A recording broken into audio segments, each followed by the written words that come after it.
तमाम उलमा हमारे लखनऊ के शिया उलमा जो हैं वो यहाँ के ऊपर आए थे, क्योंकि बहुत दिन से ऐसा हो रहा है कि वसीम रिजवी नाम का एक शख्स जो है वो गलत सलत बयानात दे रहा है, गंदे बयानात जारी कर रहा है, जिससे हिंदू मुस्लिम तनाव पैदा हो जाता है, जिससे शिया सुन्नी तनाव पैदा हो जाता है। और लखनऊ जो है वो शिया सुन्नी फसाद के लिए मशहूर है। तरह से में यहाँ फसाद हो जाता है शिया सुन्नी, और नुकसान हमेशा शियों का होता है।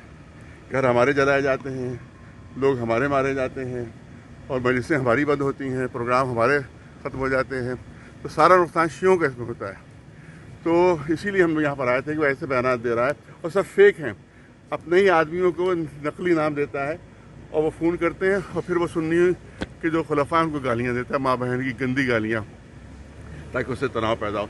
वो जो बोलता है दूसरी तरफ से वो भी उसी का आदमी होता है, और उसकी क्लिप की जो वो है वो भी हम लोगों ने दे दी है। जैसे एक मोजिज़ नाम का एक यहाँ एक मौलाना छोटा सा उसके संपर्क में है, वो उसने फ़ोन किया था किसी नकली सुन्नी नाम से। इसी तरह सईद नाम का मुतवल्ली है वहाँ का मुग़ल साहबा का, उसने किसी हमीद नाम से दिल्ली से और सबने यहीं से किया था, और सबकी क्लिप जब हमने दे दी उनको, तो हमने ये कहा है कि अगर इसके ख़िलाफ़ कार्रवाई नहीं हुई और गिरफ़्तारी इसकी नहीं की गई तो हम लोग हज़रतगंज से अपनी गिरफ़्तारी वहाँ पर देंगे। क्योंकि एक फ़ारसी शायर सादी 600 साल पुराना, उसने उस ज़माने में शेर कहा था कि संग व खिश्त मुक़य्यद हैं और सग आज़ाद, यानी पत्थरों को कैद कर दिया गया है और कुत्तों को आज़ाद कर दिया गया है।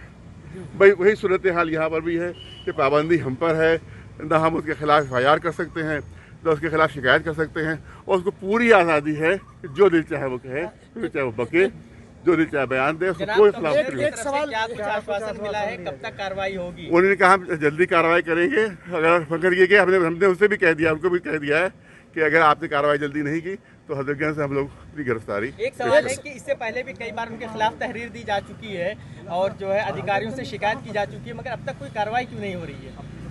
देखिए, एक पीड़िता है वो हमारे पास भी आई थी, पीड़िता एक हमारे पास आई थी, उसकी बेटी पर कब्जा किए हुए है, और वो उसने शिकायत की इनसे आकर कि जो है वो हमारे बच्ची को आज़ाद कीजिए इसके कब्जे से।